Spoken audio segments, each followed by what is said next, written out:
차량 내에서 운전대가 혼자 잘 움직이면서 아주 스무스하게 운전을 하고요. 차량 내에서 앱과 모니터를 통해서 음악 재생이나 온도 조절도 가능합니다. 하지만 좀 아쉬운 부분은 이제 예를 들면 뭐 로제의 아파트와 같은 이제 최신곡이 좀 없고요. 네, 안녕하십니까. 에러입니다. 오늘은 전기차 혁신의 선두주자, 여러분들 좋아하시고 싫어하시는 테슬라에 대해 이야기해보려고 캐티의 이재훈 선임님 모셨습니다. 안녕하세요. 안녕하세요. 예, 테슬라가 이제 단순한 자동차가 아니다 보니까 굉장히 이제 깊이 있게 아시는 분들도 많고, 지난번에 말씀 주신 도지 관련해서도 관심 많으시고 하는데, 오늘 인터뷰에서는 일단 이 테슬라 자체에 대해서 좀 이게 이해를 해보자라는 컨셉으로 한번 가보도록 하겠습니다. 먼저 질문을 드리자면은 이 일론 머스크가 어떻게 테슬라에 참여했느냐, 요거에 대해서도 관심이 많으신 것 같아요. 실제로 테슬라를 처음부터 만든 사람은 아니잖아요. 그래서 이 테슬라 성장에 관련해서 좀 얘기해 주시면 감사하겠습니다. 일론이 말씀해 주신 대로 테슬라를 창업한 사람은 아닙니다. 테슬라는 2003년에 잘 아시는 것처럼 이제 마틴 에버하드와 마크 타페닝이 공동으로 창업한 이제 전기차 스타트업이었고요. 일론 머스크는 이제 페이팔을 이베이에 이제 매각한 이후에 스페이스X 사업을 2002년에 시작을 했다가 동시에 이제 2004년에 스타트업 씬을 주목하고 있다가 테슬라를 발견을 하게 되고 시리즈 A 투자 라운드에서 630만 달러를 이제 투자를 하면서 최대 주주가 됩니다. 그리고 동시에 이사회 의장으로서 이제 합류를 처음에 하게 되고요. 이후에 이제 일론은 이제 전기차 기술 개발과 로드맵 수립에 적극적으로 이제 나서면서 개입을 했고요. 테슬라의 첫 번째 모델인 이제 로드스터 2008년에 나온 전기 스포츠카죠. 네, 요거에 이제 성공을 주도를 했었습니다. 그러나 이제 계속 이제 창업자들과의 이제 마찰이 좀 있었습니다. 이런 갈등 끝에 2008년도에 일론 머스크가 직접 CEO에 이제 취임을 하게 되고요. 공동 창업자였던 이제 에버하드는 경영에서 밀려나게 됩니다. 그래서 이제 머스크가 CEO가 된 이후에는 테슬라는 이제 고군분투 속에서 이제 빠르게 성장을 하게 되는데요. 2012년 모델 S를 출시하면서 고급 전기차 시장에서 주목을 받았고요. 2017년 고급형 모델인 모델 3를 성공적으로 출시를 하면서 대중화에 성공을 했습니다. 그래서 지금 2024년도 북미 전기차 시장에서도 모델 Y가 가장 많이 팔린 전기차로 시장 점유율에 기여하고 있고요. 이후 테슬라는 이제 기가팩토리를 확장을 하면서 배터리나 자율주행 기술을 고도화를 하고 글로벌 전기차 시장을 선도하는 그런 기업으로 성장을 했고요. 초기 투자자로 시작했던 이제 일론 머스크가 테슬라의 경영권까지 이제 장악을 하면서 전기차 혁신을 이끄는 핵심 인물로 이제 부상을 하게 되었습니다.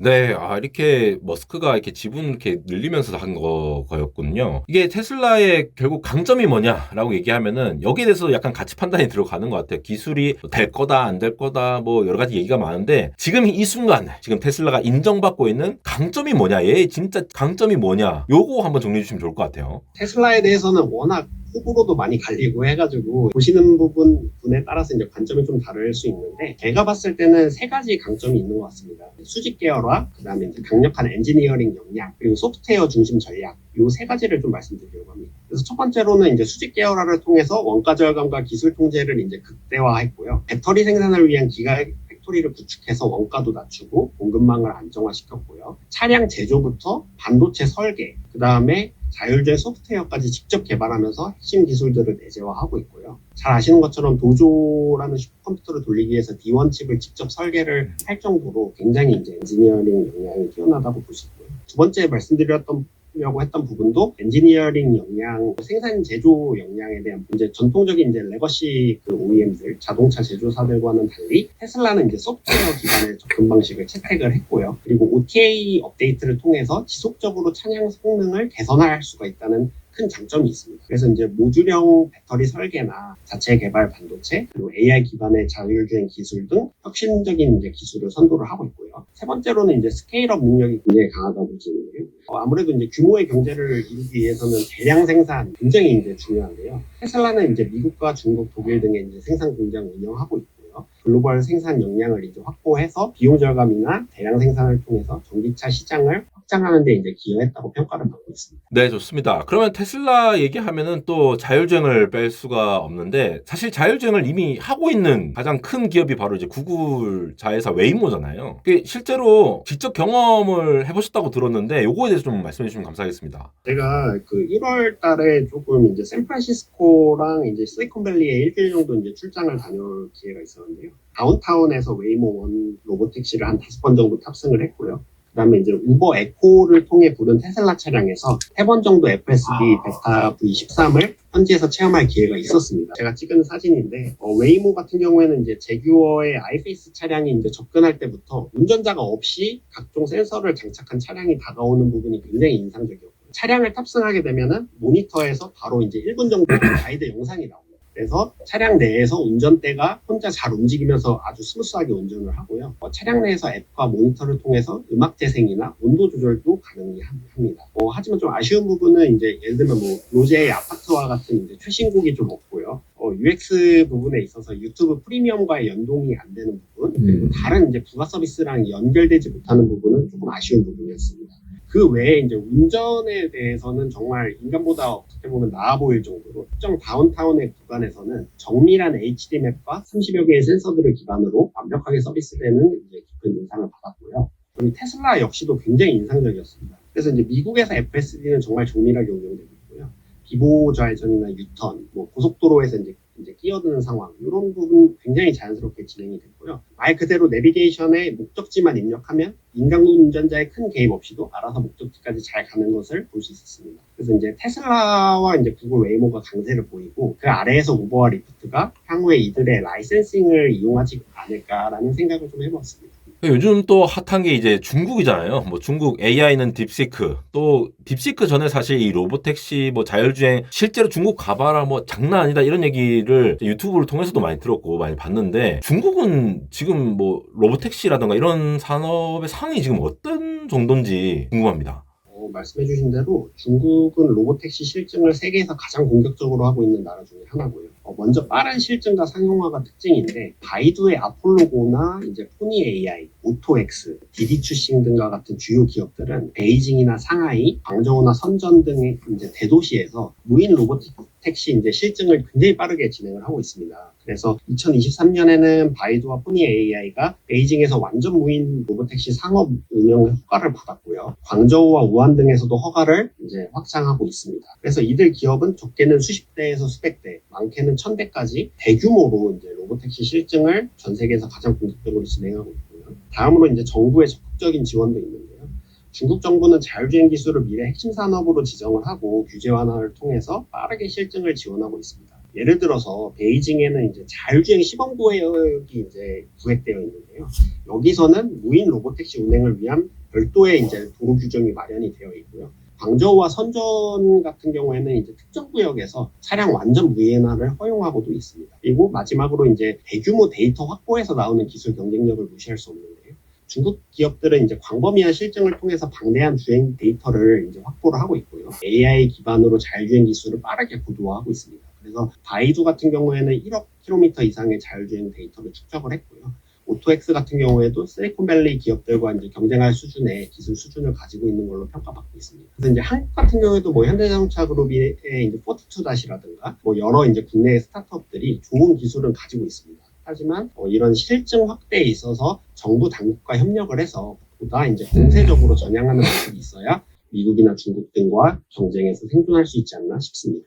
역시 그러면 테슬라가 지금 이제 흔히 얘기하는 게 이제 전기차 기업이 아니다 이렇게 얘기를 하잖아요. 최근에 각광받는 거는 결국은 휴머노이드 로보캐스까지 확장하고 있고, 이러한 행보가 또 여러 자동차 기업들을 다 같이 이렇게 움직이는 뭐 그러한 모습을 보이고 있는데, 이 미국과 중국이 또 휴머노이드 지금 로봇 장난 아니잖아요. 저도 이제 매번 살펴보면서 컨텐츠 만들고 하는데, 현재 경쟁 구도로 봤을 때 이게 어떻게 흘러가고 있다고 보시나요? 말씀해주신 대로 테슬라는 이제 휴머노이드 로봇 분야에서도 굉장히 이제 빠르게 앞서 나가고 있는데, 여기 지금 사진은 이제 테슬라의 옵티머스 로봇이 이제 보행하면서 언덕길에서 미끄러지면서도 이제 가는 뭐 이제 그런 모습을 이제 잡았던 이제 캡처 사진인데요. 뭐 미국 같은 경우에는 테슬라의 옵티머스라든가 어질리티 로봇, 그리고 이제 현대자동차에서 인수했던 보스턴 다이나믹스의 아틀라스, 뭐 이런 이제 휴머노이드 로봇이 있고요. 그래서 이제 옵티머스 같은 경우에는 이제 생산 공정의 자동화나 이제 가정 로봇 시장을 이제 목표로 하고 있고요. 어질리티 로보틱스도 아마존과 협력을 해서 이제 물류 창고에서 디짓을 활용을 하고 있습니다. 그리고 중국도 굉장히 빠르게 따라오고 있는데요. 유니트리나 이제 샤오퐁 로보틱스 등이 이제 이런 시장을 주도를 하고 있고요. 2003년에 유니트리는 H1이라는 이제 휴머노이드 로봇 잘 알고 계실 텐데, 테슬라의 옵티머스와 비견될 만한 경쟁력을 갖추고 있음을 시장에서 이제 인정받았고요. 중국 정부에서도 휴머노이드 로봇을 제조 혁신의 핵심 기술로 지정을 하고 정책적으로 지원하고 있습니다. 그렇다면 왜 우리가 인간의 형상을 딴 로봇을 굳이 이제 써야 되는 걸까? 왜 갑자기 휴머노이드 로봇이 주목받는가를 이제 생각해 볼 수 있는데요. 이거는 이제 공장과 가정의 도구 조작 환경 자체가 현재 인간에게 최적화되어 있기 때문이라고 생각을 합니다. 그래서 이제 장래에는 로봇에게 맞춰서 효율성이 이제 극대화되고 최적화된 공간으로 재구성될 수 있겠지만 현재 시점에서는 과도기적으로 인간의 형상을 따서 만든 휴머노이드 로봇들이 이제 활동하게 되는 거라고 이제 볼 수 있을 것 같고요. 그래서 이제 경쟁의 핵심은 상용화 속도와 활용성이 될 것으로 보입니다. 향후에 미국의 어떤 기술력 그리고 중국의 빠른 추격 사이에서 어떻게 이제 향방이 진행될지는 조금 더 지켜봐야 될 것 같습니다.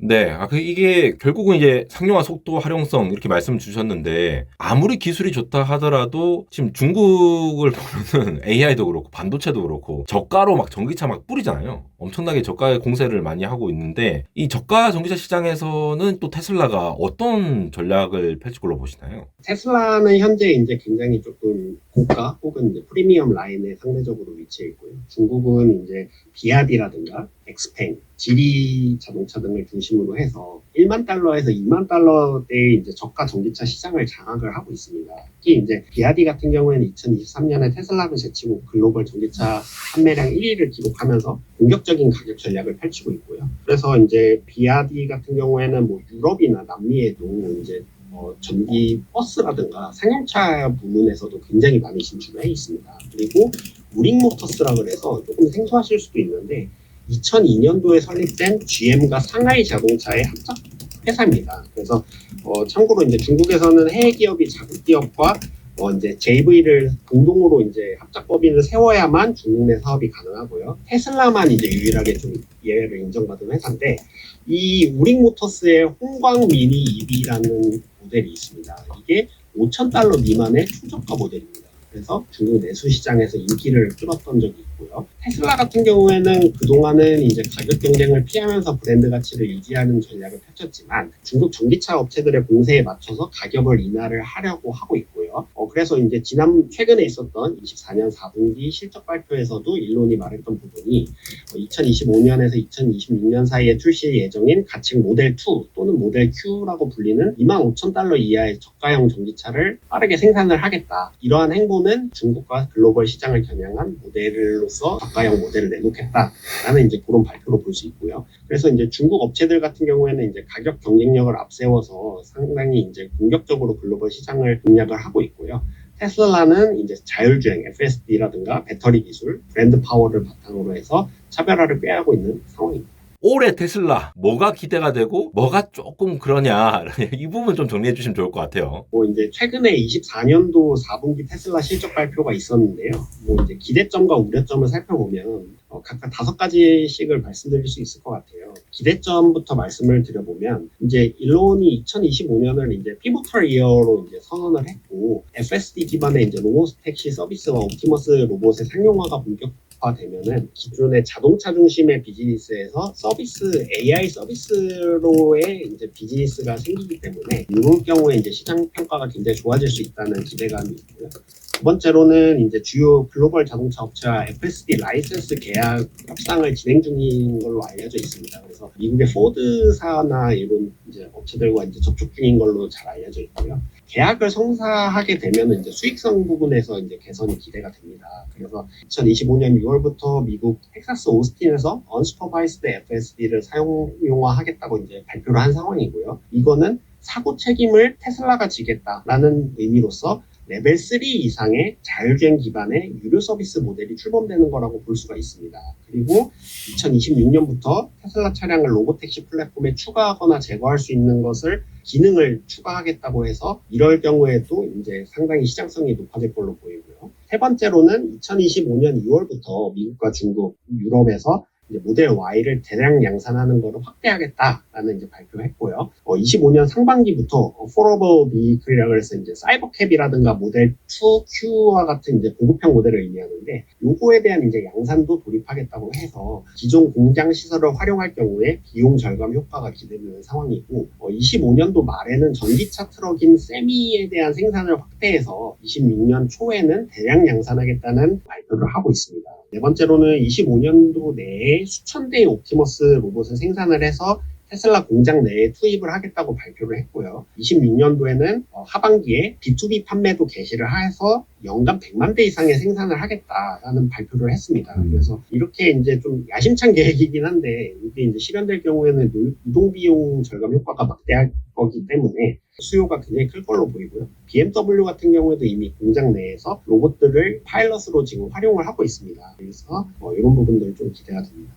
마지막은 이제 25년도 ESS 판매량이 이제 전년 대비 50% 증가 전망이 되고요. 두 번째 이제 메가팩토리가 중국 상하이에서 램프업이 진행 중이고, 세 번째 메가팩토리도 착공할 예정에 있어서 ESS 시장에 있어서 강력한 지배력을 가질 것이라는 이제 전망이 좀 나오고 있습니다. 이제 반면에 이제 우려 사항들도 있는데요. 아무래도 일론 타임이라고 이제 잘 알려져 있는 일론의 어떤 시간 지연 이런 게 이제 좀 이슈가 될 것 같은데요. 만약에 이 어포러블 비클이 빨리 나오지가 않으면은 수익성 개선이 상당히 더뎌질 수 있다는 우려의 목소리 나오고 있고요. 그리고 이제 두 번째로는 이제 미국 외에서도 FSD가 론칭을 해야 되는데 현재 중국과 유럽에서 접촉을 하고 있는 걸로는 알려져 있지만 이것이 이제 규제 장벽이라는 게 존재해서 중국에서는 AI 모델의 추론 데이터가 외부로 반출되는 게 국외로 발출되는 게 금지되어 있고요. 미국 같은 경우에는 해외 데이터의 훈련 금지 등의 문제가 해결되지 않으면 확장 속도가 지연될 수 있다는 우려가 나오고 있습니다. 그래서 연방 차원에서 이 FSD에 대해서 또 그리고 도지 앞서서 말씀드린 것처럼 또 이제 통일된 규정이 나올 거냐 이것도 또 하나의 이제 변수라고 볼 수 있습니다. 세 번째는 이제 범용 로봇에 대한 부분인데요. 이렇게 옵티머스 로봇을 제너럴하게 사용하게 되면 운전할 때 그 FSD 기능보다 훈련량이 최소 10배 이상 필요하다는 전망들이 있고요. 소프트웨어 완성도에 대한 문제도 있습니다. 그래서 과연 2026년까지 이게 B2B 판매가 될 거냐, 그리고 초기에 이렇게 많은 로봇을 생산할 능력이 되는지에 대해서 이제 불확실성이 이제 존재하는 상황이고요. 네 번째로는 이미 전기차 시장이 기존 레거시 업체들까지 이제 참여해서 상당히 이제 경쟁이 심화되어 있는 상황에서 과연 테슬라의 매출 회복이 잘 되겠냐라는 이제 우려의 목소리와 이제 중국 시장에서의 가격 경쟁이 심화되는 것에 대한 우려 사항이 이제 계속 나오고 있습니다. 마지막으로는 2025년에 생산량을 300만 대 이상을 유지하겠다는 발표를 야심차게 했는데 과연 이게 최적화되어서 신차 생산이 될 거냐, 이 생산량을 맞춰줄 수 있을 거냐에 대한 우려가 나오고 있습니다. 실제로 24년도에 지금 이제 생산량의 곡선이 이제 꺾였잖아요. 그런 부분에 대한 우려의 목소리 나오고 있고요. 그래서 이번 실적 발표에서 일론이 2026년에는 에픽이고 2027년과 2028년에는 리디큘러스한 상황이 될 거라는 아주 장밋빛 전망을 내놨는데 과연 이게 이제 현실이 될지는 2025년이 하나의 또 이제 분기점이 되지 않을까 싶습니다. 네. 너무 자세히 잘 정리해 주셔서 감사합니다. 이게 결국은 올해 2025년이 이 테슬라가 기존 자동차 제조 모델을 뛰어넘어서 또 AI도 그렇고 뭐 서비스 기반으로 이렇게 뭔가 매출을 증가시킬 수 있는 이런 중요한 한 해가 되지 않을까 좀 예상이 되는 부분들이 있네요. 앞으로 일론 머스크가 또 어떻게 비전을 제시를 할지, 또 뭐 시장을 놀라게 할지 이런 것들, 또 아니면 또 한계에 부딪힐지 이런 걸 좀 잘 지켜보면 너무 좋을 것 같습니다. 이렇게 오늘 인터뷰 마무리하도록 하겠습니다. 지금까지 이재훈 에러였습니다.